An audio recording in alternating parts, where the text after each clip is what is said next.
श्रीमन्महागणाधिपतये नमः। लक्ष्मीनारायणाभ्यां नमः। उमामहेश्वराभ्यां नमः। वाणी हिरण्यगर्भाभ्यां नमः। शचीपुरन्दराभ्यां नमः। माता पितृचरणकमलेभ्यो नमः। इष्टदेवताभ्यो नमः। कुलदेवताभ्यो नमः। ग्राम देवताभ्यो नमः। स्थान देवताभ्यो नमः। वास्तुदेवताभ्यो नमः। सर्वेभ्यो देवेभ्यो नमः। सर्वेभ्यो ब्राह्मणेभ्यो नमः। ओम सिद्धिबुद्धिसहिताय श्रीमन्महागणाधिपतये नमः। प्रभु श्री राम और सभी भाई अपनी दुल्हन के साथ जब अयोध्या के निकट आते हैं और यह समाचार अयोध्या नगरी और राजभवन में पहुंचता है,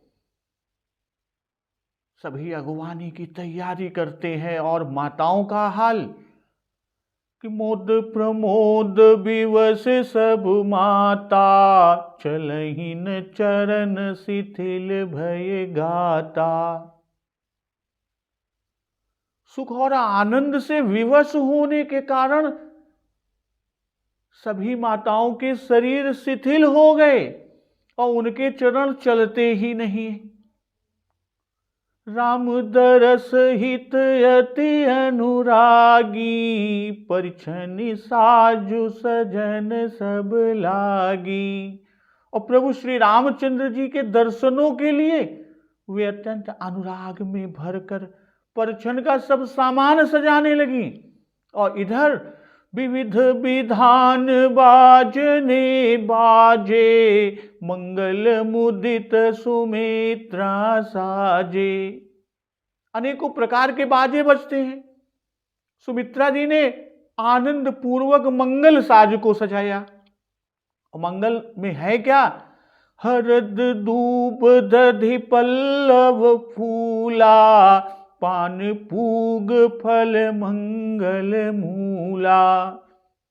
भाई हल्दी, दूब, दही, पत्ते, फूल, पान, सुपारी आदि ये सब मंगल की वस्तुएं हैं। और साथ ही अक्षत अंकुर लोचन लाजा, मंजुल मंजरी तुलसी बिराजा। अक्षत यानी चावल और अखुए गोरोचन लावा तुलसी की सुंदर मंजरियां सुशोभित हैं। अछूहे पुरट घट सहज सुहाए, मदन सकुन जनु नीण बनाए। नाना रंगों से चित्रित किए हुए जो सहज सुहावने सुवर्ण के कलश हैं, वो कलश ऐसे मालूम होते हैं मानो कामदेव के पक्षियों ने घोंसले बनाए हुए हैं। और शकुन की सुगंधित वस्तुएं ऐसी हैं कि उनका बखान ही नहीं किया जा सकता। सगुन सुगंध न जाहि बखानी, मंगल सकल सजहि सब रानी। और सब रानियां संपूर्ण मंगल साज सज रही हैं। रची आरती बहुत विधाना, मुदित करहि कल मंगल गाना। बहुत प्रकार की आरती बनाकर और आनंदित होकर सुंदर मंगल गान कर रही हैं।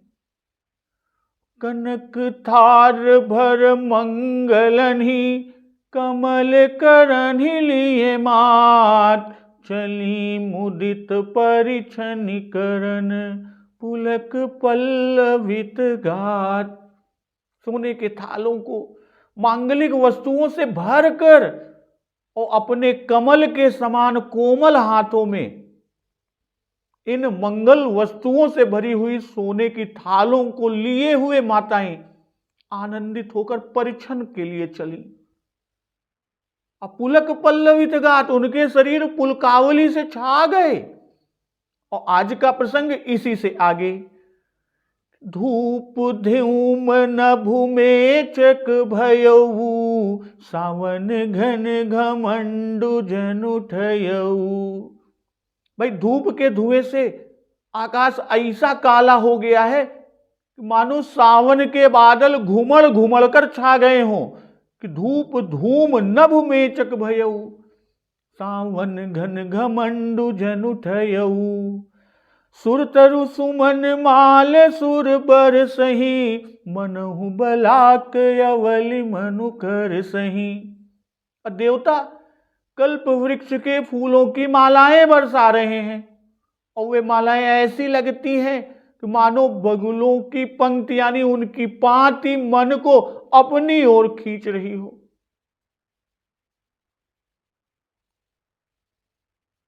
मंजुल मणिमय बंद निवारे, मनहु पाक रिपु चाप संवारे। सुंदर मणियों से बने बंधनवार ऐसे मालूम हो रहे हैं मानो इंद्रधनुष सजाए हो। प्रगट ही दूर ही अटन पर भामिनी, चारु चपल जनु दम कहीं दामिनी। अटारियों पर सुंदर और चपल स्त्रियां प्रकट होती हैं और छिप जाती हैं, यानी आती जाती हैं और ऐसे जान पड़ती हैं मानो बिजलियां चमक रही हों। दुंदुभि धुनि घन गर्जनि घोरा, जाचक चातक दादुर मोरा। नगाड़ों की ध्वनि मानो बादलों की घोर गर्जना है। नगाड़ों की ध्वनि ऐसे हो रही है मानो बादलों की घोर गर्जना हो रही है। और जाचक चातक दादुर मोरा, याचक गण पपीहे मेढक और मोर हैं। धूप धूम नभु मेचकु भयऊ, सावन घन घमंडु जन उठयऊ। भाई श्री अयोध्यापुरी का वर्णन किया और उन अयोध्यापुरी का वर्णन करके अब अयोध्यापुरी के ऊपर के आकाश की शोभा का वर्णन बाबा गोस्वामी दास जी कर रहे हैं। भाई वर्षा में मेघ मुख्य है, इसी से मेघों का आगमन कह रहे हैं। जैसे कि बरखा काल मेघ नभ छाए, गरजत लागत परम सुहाए। और लंका कांड देखी चले सन्मुख कपि भट्टा, प्रलय काल के जनु घन घट्टा। तो सावन के मेघ श्याम होते हैं, इसी से सावन के मेघों की उपमा यहां पर दिया कि घन घमंडु जन उठयऊ। और कौन है सावन घन घमंडु जन उठयऊ। तो मेघों ने मानो घमंड किया अर्थात वो घिर आए। भाई सावन में जैसे तृण भी सुखी होता है, तृण जो है वो भी सुखी होता है, तो वैसे ही इस समय चराचर को सुख है। यहां पर तृण का भाव जो है कि अति दीन और दुखी, जैसे सूखे उकठे काठ भी सावन की वर्षा पाकर हरे भरे हो जाते हैं, तो वैसे ही जो पूर्वानुरागी रहे अर्थात श्री सीताराम जी के दर्शन के अभिलाषी और जो अवधवासी विरही रहे, तो वे युगल चंपक वर्ण और घनश्याम से हरे हुए। सुरतरु सुमन माल सुर बर सही, मनहु बलाक अवलि मनु कर सही। भाई सुरतरु के फूलों की उपमा बगुलों से थी बलाक की। इससे यह दिखा रहे हैं कि कल्प वृक्ष के फूल श्वेत होते हैं और बड़े बड़े भी होते हैं। बरसई कहकर कि देवता फूल मालाओं की अखंड वृष्टि कर रहे हैं। जब देवता बहुत प्रसन्न होते हैं तब कल्प वृक्ष के फूलों की वर्षा करते हैं। जैसा कि जय धुनि बंदी वेद धुनि, मंगल गान निशान, सुनिहर सही बर सही विबुध, सुर तरु सुमन सुजान। और यहां पर कि सुर तरु सुमन माल सुर बर सही, और ये कैसे हैं कि मनहु बलाक अवलि मनु कर सही। भाई फूल मालाओं की अखंड वृष्टि से उनकी एक पंक्ति बन जाती है, अब बगुले भी एक पंक्ति बांध कर चलते हैं, और ऐसा दिखाई देता है कि मानो बगुलों की पंक्ति मेघों में उड़ी हुई चली जा रही हैं। कहने का यहां का जो भाव है बाबा गोस्वामी तुलसीदास जी का, कि फूल मालाओं की ऐसी सुंदर शोभा बन रही है, ऐसी सुंदर शोभा हो रही है कि मन खिंचकर उसे देखने में लग जाता है। मंजुल मणिमय बंद निवारे, मनहु पाक रिपु चाप संवारे। मणिमय बंधनवार आम के पत्तों के होते हैं, पर ये बंधनवार मणिमय हैं, यानी मणियों के ही आम्र के पल्लव बनाए गए हैं। श्री जनकपुर में कि सौरभ पल्लव सुभग सुठी, कि ये नीलमणि कोर, हेम बोरु मरकत घवरी, लसत पाटमय डोरी। तो ठीक वैसा ही यहां पर भी भाई नीलम को करोद करोद कर पत्ते बनाए गए, सोने के बौर बनाए, अब मरकत मण की घौर बनाए, और रेशम की डोरी से गूंथे और पिरोए हैं। तो इंद्रधनुष में 7 रंग होते हैं, तो इंद्रधनुष की उपमा देकर कि ये सब रंग बंधनवारों में हैं, और बंधनवार अनेक रंग और विरंग के मणियों के बने हुए हैं। मनहु पाक रिपु चाप संहारे। भाई धनुष शत्रु के मारने के लिए संवारा जाता है, और यहां पर इंद्र के लिए पाक रिपु नाम बाबा गोस्वामी तुलसीदास जी ने दिया, कि बंधनवार ऐसे दिखाई दे रहे हैं कि मानो इंद्र ने पाक दैत्य के मारने के लिए धनुष को संवारा है, सजाया है। वर्षा का यहां पर रूपक बाबा जी दे रहे हैं, रूपक का ही चल रहा है वर्षा का, और वर्षा काल में इंद्रधनुष प्रायः दिखाई ही देता है, इसलिए यहां इंद्रधनुष भी कहा। और यह 7 रंगों का बना हुआ अर्धवृत्त सूर्य के विरुद्ध यानी उसके विपरीत दिशा में आकाश में दिखाई पड़ता है। जब सूर्य की किरणें बरसते हुए जल से पार होती हैं, तब उनकी प्रतिछाया में यह इंद्रधनुष बनता है। तो यहां पर बाबा गोस्वामी तुलसीदास जी ने इंद्रधनुष की उपमा देकर बताया कि श्री अयोध्यापुरी के घर बहुत ऊंचे हैं। भाई 14 और 16 मंजिल मरातबे के हैं, सतखंडे अठखंडे तो साधारण ही है, और इंद्रधनुष बहुत ऊंचे पर उदय होता है, निकलता है। अब बंधनवार घरों के दरवाजों के ऊपर की चौखट पर लगाए जाते हैं, और यहां बंधनवारों की शोभा में 3 बातें कही, मंजुल, मणिमय और पाक रिपुचाप। तो ये 3 भावों से कहा है, बनावट में मंजुल है, स्वरूप में मणिमय है, और उपमा में इंद्रधनुष के समान है। प्रगट ही दूर ही अटन पर भामिनी, चारु चपल जनुदम कहीं धामिनी।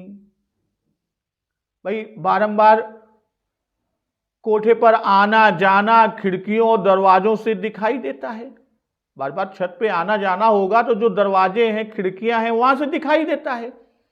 तो सामने दिखाई पड़ना प्रकट होना है, और जब खिड़की दरवाजे के बीच दीवार के या किसी खंभे के ओट में पड़ते हैं तो ओट में पड़ जाना छिपना है।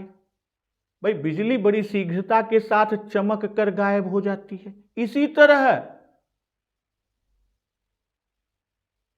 वे दिखाई दी नहीं कि छिपी, इधर दिखाई दी उधर छिपी, प्रकट ही दूर ही। भाई स्त्रियों का स्वभाव चंचल और वे स्थिर नहीं। अटन पर भामिनी, अयोध्यापुरी की स्त्रियां अटारियों पर चढ़कर बारात देखती हैं कि कहां तक बारात पहुंची है। तो इनके शीघ्र शीघ्र श्री राम, तो इनके यानी इन स्त्रियों के शीघ्र शीघ्र प्रकट होने, तुरंत छिपने की उत्प्रेक्षा बिजली की दमक से कर रहे हैं। बिजली मेघ के पास चमकती है और मेघ आकाश में बहुत ऊंचाई पर होते हैं, और इधर श्री अयोध्यापुरी की अटारियां भी बहुत ऊंचाइयों पर हैं, आकाश को मानो चूम रही हैं कि धवल धाम ऊपर नभ चुंबत। इतनी ऊंचाई पर स्त्रियां हैं, तो स्त्रियों के आभूषण और देह की द्युति विद्युत के समान है, उसकी कांति बिजली के समान है। ऐसा उल्लेख कि जहत है जूथ जूथ मिली भामिनी, सजनव सप्त सकल दुति दामिनी। तो भामिनी का अर्थ ही दीप्तिमती है। अब प्रकट होना और छिप जाना तथा चंचल दमक, ये सब बिजली के धर्म हैं, और ये ही सब धर्म स्त्रियों में बाबा गोस्वामी दास जी कह रहे हैं कि पहले बिजली की चमक सी दिखाई पड़ी, तब मेघों का गर्जन सुनाई पड़ता है, और यह गर्जन कि दुंदुभि धुनि घन गर्जनि घोरा, जाचक चातक दादुर मोरा। भाई मेघ और बिजली को कहा तो इनके समीप ही गर्जन भी होना चाहिए। तो बाबा गोस्वामी दास जी अब वही कह रहे हैं कि बड़े बड़े ऊंचे पर्वताकार हाथियों के ऊपर नगाड़े बज रहे हैं, और यही मानो घन के समीप ही आकाश का गर्जन होना। भाई पहुंची हुई बारात में नगाड़े बहुत जोर जोर से बजाए जाते हैं। हने निशान पनब बर बाजे, और चातक दादुर और मोर मेघों के स्नेही हैं। जाचक चातक दादुर मोरा, तो यहां वेद ध्वनि करने वाले दादुर हैं, नट नाचते हैं वे ही मोर हैं। जो केवल राम दर्शन रूपी जल के प्यासे हैं वे पपीहा हैं, क्योंकि पपीहा सदा स्वाति जल का प्यासा पी कहां यही रटा करता है। अब बंदीजन जय जयकार कर रहे हैं, सो मेढक हैं जो वर्षा आते ही अपनी ध्वनि बांध देते हैं। ढाड़ी आदि जो नृत्य कर रहे हैं वे मोर हैं, क्योंकि मोर मेघों को देखकर नाचने लगता है। तो सुर सुगंध सुचि बरसहि बारी, सुखी सकल ससिपुर नर नारी। समऊ जानि गुर आये सुदीन्हा, पुर प्रवेशु रघुकुल मनि कीन्हा। भाई देवता पवित्र और सुगंधित जल की वर्षा कर रहे हैं। पुर के नर नारी रूपी सब खेती सुखी, और पुर प्रवेश का उचित समय जानकर गुरुजी ने आज्ञा दी। तब रघुकुल मणि राजा दशरथ जी और प्रभु श्री राम जी ने नगर में प्रवेश किया। और सुमेर शंभु गिरिजागन राजा, मुदित महीपति सहित समाजा। भगवान भूत भावन शिव शंकर गिरिजा और गणपति का स्मरण करके राजा समाज सहित आनंदित हैं। सुर सुगंध सुचि बरसहि बारी, सुखी सकल ससिपुर नर नारी। भाई जल की वर्षा देवता करते हैं। अब पवित्र गंगा जल में सुगंध घोल कर बरसा रहे हैं। गुलाब और केवड़ा आदि सुगंध है, शुचि नहीं है। और जल की वर्षा से कृषि सुखी होती है, वैसे ही सुगंधित जल के पड़ने से पुर के नर नारी सुखी हो रहे हैं। देवता जो सुगंध की वर्षा कर रहे हैं वही मेघों का जल है। समौ जानि गुर आय सुदीन्हा, पुर प्रवेशु रघुकुल मनि कीन्हा। अब पुर में प्रवेश करने का मुहूर्त जानकर कि माघ कृष्ण द्वितीया बुध पुख्य नक्षत्र में पुर में प्रवेश की बात कहते हैं, और कुछ विद्वज्जन संतजन कहते हैं पौष कृष्ण द्वितीया। तो यहां नक्षत्र पर और दिन पर नहीं, बस गुर आय सुदीन्हा समौ जानी, उचित कि राजा गुरु जी की आज्ञा पाकर पुर से निकले भी थे कि सुमिर राम गुर आय सुपाई, चले महीपति शंख बजाई। तो ठीक उसी तरह अब गुरु की आज्ञा होने पर नगर यानी पुर में प्रवेश करते हैं। तो यह गुरु भक्ति। अपुर प्रवेश रघु कुल मनि कीन्हा। भाई पुत्रों का पुर में प्रवेश देखकर राजा ने श्री शिव जी, भूत भावन भगवान शिव शंकर, गिरिजा और गणेश जी का स्मरण किया और समाज सहित प्रसन्न हुए। सुमिर शंभु गिरिजा गण राजा, मुदित महीपति सहित समाजा। भाई स्मरण किया कि चारों पुत्रों को मंगल दाता हूं। भाई इन्हीं का स्मरण करके जनकपुर के प्रस्थान किया था कि आप चढ़ऊ चंदन सुमिर, हर गुर गौरी गणेश। वैसे ही यहां पर भी नगर यानी पुर में प्रवेश के समय चारों का स्मरण किया। भाई पूजा में गणेश जी प्रथम पूज्य हैं, परंतु यहां पूजन नहीं है, सिर्फ स्मरण मात्र है। पूजा नहीं कर रहे हैं, स्मरण कर रहे हैं। तो पहले भूत भावन भगवान शिव शंकर जी को, फिर माता गिरिजा जी को, और तब गणपति गणेश जी को स्मरण किया। मुदित महीपति सहित समाजा।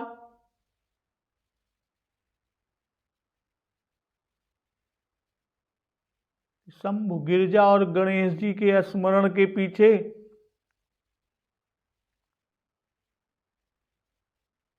इनका स्मरण करते ही मंगल दिखाई पड़े कि हो ही सगुन बरसहि सुमन, सुर दुंदुभि बजाई, विबुध बधू नाचहि मुदित, मंजुल मंगल गाई।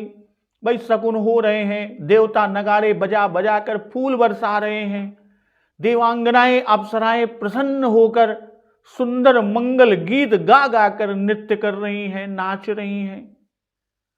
तो हो ही सगुन बरसहि सुमन, सुर दुंदुभि बजाई। तो जो सगुन बारात के प्रस्थान, उसके प्रयाण के समय हुए थे, वे ही सब नगर यानी पुर में प्रवेश के समय में हुए। सुमन की वृष्टि, नगाड़ों का बजाना, मंगल गीतों का गाना, ये सब भी शकुन है। तो शकुनों का वर्णन कि हो ही सगुन सुंदर शुभदाता। और उधर कहते हैं कि बरसहि सुमन, सुर दुंदुभि बजाई। हो ही सगुन के बाद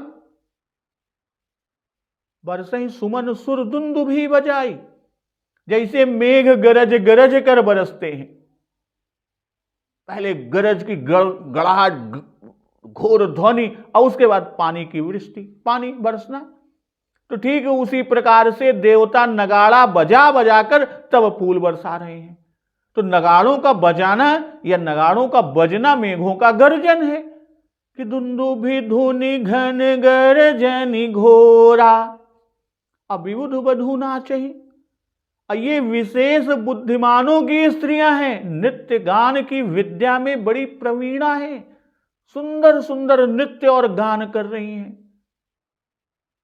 जैसे रानियों को श्री राम जी के आगमन में सुख हुआ, तो वैसे ही देववधूटियों को भी सुख हो रहा है। रानियां मुदित होकर मंगल गा रही हैं। रची आरती बहुत विधाना, मुदित करहि कल मंगल गाना। तो वैसे ही देवांगनाएं मुदित होकर मंगल गा रही हैं। मंजुल यानी मधुर ताल और स्वर से युक्त होना। मगध सूत बंदी नट नागर, गावहि जस तिहु लोक उजागर। चतुर मागध यानी वंश प्रशंसक, सूत यानी पौराणिक, भाट और नट राजा दशरथ जी और श्री राम जी का त्रैलोक के प्रसिद्ध, तीनों लोकों में जगमगाता हुआ वह निर्मल यश गा रहे हैं। जय धुनि बिमल वेद बरबानी, दस दिशि सुनिय सुमंगल सानी। जय ध्वनि और निर्मल वेदों की श्रेष्ठ वाणी, अर्थात वेद ध्वनि सुंदर मंगल गानों से, वेद ध्वनि सुंदर मंगलों से सानी हुई दसों दिशाओं से सुनाई दे रही है, दसों दिशाओं में सुनाई दे रही है। बने अब जो सुनाई दे रही है, तो विपुल बाजने बाजन लागे, नभ सुर नगर लोग अनुरागे। तो बहुत से बाजे बजने लगे, आकाश में देवता, नगर में लोग अनुराग को अर्थात प्रेम में मग्न हो गए। बने बराती बरनी न जाही, महामुदित मन सुख न समाही। बराती ऐसे बने ठने हैं कि उनका वर्णन ही नहीं हो सकता। मन में महान आनंदित हैं, सुख मन में नहीं समा रहा। भाई ये सब नगर के ही हैं और सब चतुर हैं, अब बड़ी चतुरता से यश गाते हैं। मागध सूत बंदी गावहि जस, किसका यश गा रहे हैं? राजा का यश तीनों लोकों में प्रसिद्ध है कि त्रिभुवन तीन काल जग माही, भूरि भाग दशरथ सम नाही। उसी तरह उल्लेख है कि विधि हरिहर सुरपति दिसिनाथा, बरनहि सब दशरथ गुण गाथा। और श्री राम जी का यश भी तीनों लोकों में उजागर है। मही पातालु नाक जसु व्यापा, राम बरी सिय भंज चापा। तो मागध आदि श्री राम जी और श्री दशरथ जी दोनों का यश गाते हैं।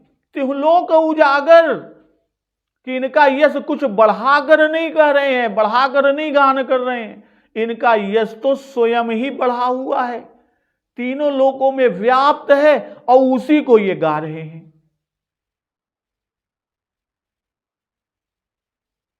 जय धुनि बिमल वेद बरबानी, दस दिशि सुनिय सुमंगल सानी। तो पूर्व में यानी नगर में प्रवेश करते समय बहुत लोगों ने जय जयकार किया, ब्राह्मण शांति पाठ पढ़ने लगे। अब विमल कि ब्राह्मणों की वाणी निर्मल अर्थात 18 दोषों से रहित है और श्रेष्ठ है अर्थात गंभीर है। वेद वाणी भी सबसे श्रेष्ठ वाणी है और विमल अर्थात सत्य है। और सुमंगल सानी कहने का जो आशय है कि जय ध्वनि और वेद ध्वनि सुनते ही मंगल की प्राप्ति होती है।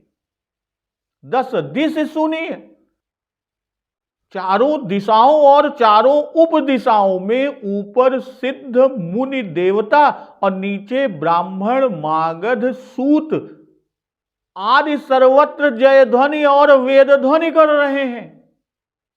अब यहां आया कि वाणी के 18 दोषों से रहित, तो वो 18 दोष कौन से हैं? अपेतार्थ, जिसके उच्चारण करने पर भी अर्थ का भान न हो। अभिन्नार्थ, जिससे अर्थ भेद की स्पष्ट प्रतीति ना हो। अपवृत्त, जो व्यवहार में कम आता हो। अधिक, जिसके न होने पर भी अर्थ का बोध हो जाता है। असलक्षण, अस्पष्ट व अपरिमार्जित। संदिग्ध, पदांत, अक्षर का गुरु उच्चारण।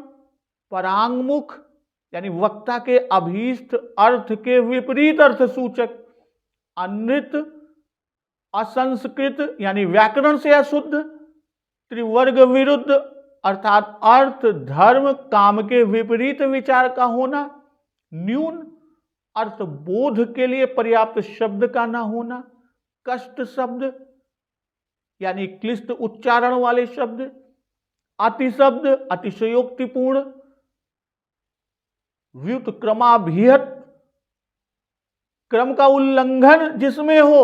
सशेष, जहां वाक्य पूरा होने पर भी बात पूरी ना हो। और अहेतुक, कि उचित तर्क या युक्ति का अभाव वाला। और इनके अलावा निष्कारण, ये वाणी के 18 दोष हैं। अब विपुल बाज ने पहले कह चुके कि हने निशान पनव बरबाजे, तो बने बराती बरनी न जाही, महामुदित मन सुख न समाही। भाई बने बराती बरनी न जाही, यह कहकर कि यह बाहर की शोभा को कहा, और फिर कहा महामुदित मन सुख न समाही, तो यह भीतर की शोभा है। भाई मन भारी आधार है और सुख आधे, सो मन में नहीं समाता, तो यही आधार से आधे की अधिकता को दिखाया। चारों भाइयों को पुर में प्रवेश करते देख सुख हुआ, फिर शकुन देख कर सुख हुआ, अब परस्पर बरात की शोभा देखकर सुख हुआ। जय ध्वनि वेद ध्वनि सुनकर पुरी की शोभा और पुरवासियों का अनुराग देखकर सुख हुआ। इसी से मन में सुख नहीं समाते और सब महामुदित हैं। श्री रघुवीर विवाह करा के बारात की अयोध्या जी में पुनरागमन का प्रसंग यहीं तक है। और जब बारात आती है तो पुरबासिन तब राय जोहारे, देखत राम ही भय सुखारे। तब पुरवासियों ने राजा को प्रणाम किया और प्रभु श्री रामचंद्र जी को देखते ही सुखी हुए। करहि निछावरि मणिगण चीरा, बारी बिलोचन पुलक शरीरा। अब मणिगण और वस्त्र निछावर करते हैं, नेत्रों में जल है और शरीर पुलकित है। आरती करहि मुदित पुर नारी, हर्षहि निरखि कुंवर बरचारी। पुर की स्त्रियां आनंद पूर्वक आरती कर रही हैं और सुंदर चारों कुमारों को देखकर प्रसन्न हो रही हैं। शिव का सुभग ओहार उघारी, देख दुलहिन होहि सुखारी। सुंदर पालकी के सुंदर पर्दे खोल खोल कर दुल्हनी को देख देख कर सभी सुखी होती हैं। तो यही विधि सब ही देत सुख, आए राज दुआर।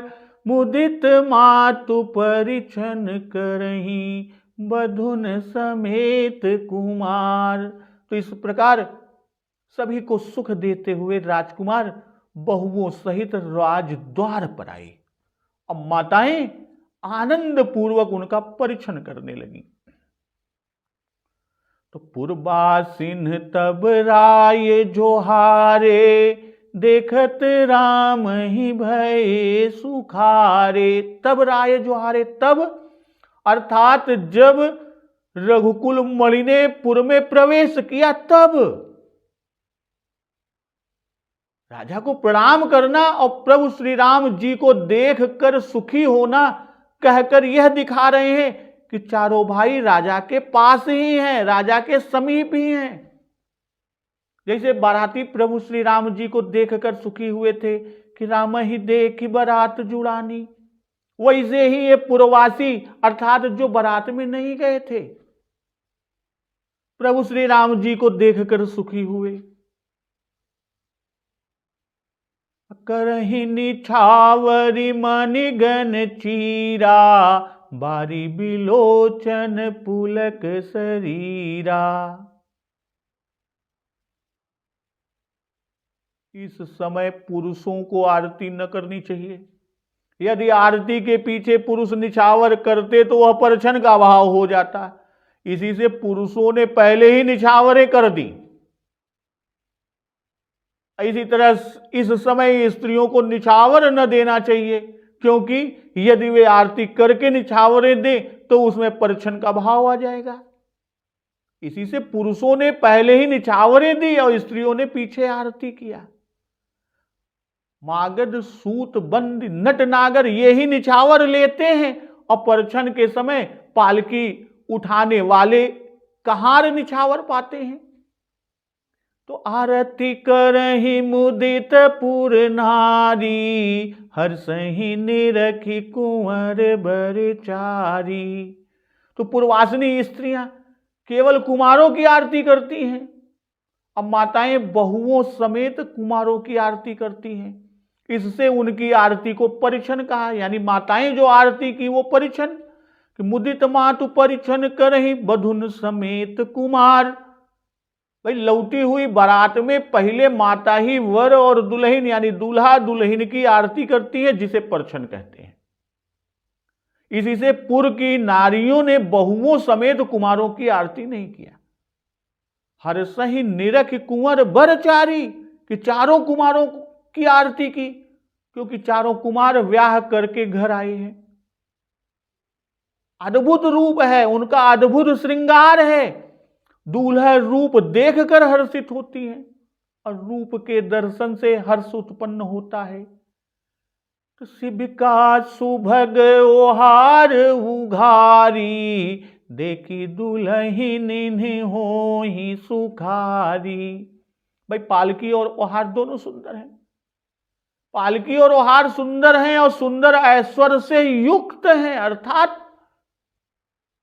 कहने का भाव अनेक रंग की मणि मुक्ताओं से युक्त हैं। पहले सुंदर वरों को देखकर तब दुल्हनों को देखने लगी कि वर तो बहुत सुंदर है, देखे दुल्हन कैसियां हैं। देख दुल्हने हो सुखारी, कि जैसे वर सुंदर हैं वैसे ही दुल्हने भी सुंदर हैं, इसलिए और सुखी हो गई। एहि विधि सब ही देत सुखु आए राज दुआर, मुदित मातु परिछन करही बधुन समेत कुमार। भाई द्वार द्वार पर निछावर और आरती होती है। इससे पता चलता है कि राजा की सवारी धीरे धीरे चल रही है। सब स्त्रियां अपने ही अपने घरों में आरती लिए खड़ी हैं और जैसे जैसे उनके द्वार से निकलते हैं वहां रुक जाते हैं। पुरुष निछावर कर लेते हैं, स्त्रियां आरती उतार लेती हैं और तब आगे बढ़ते हैं।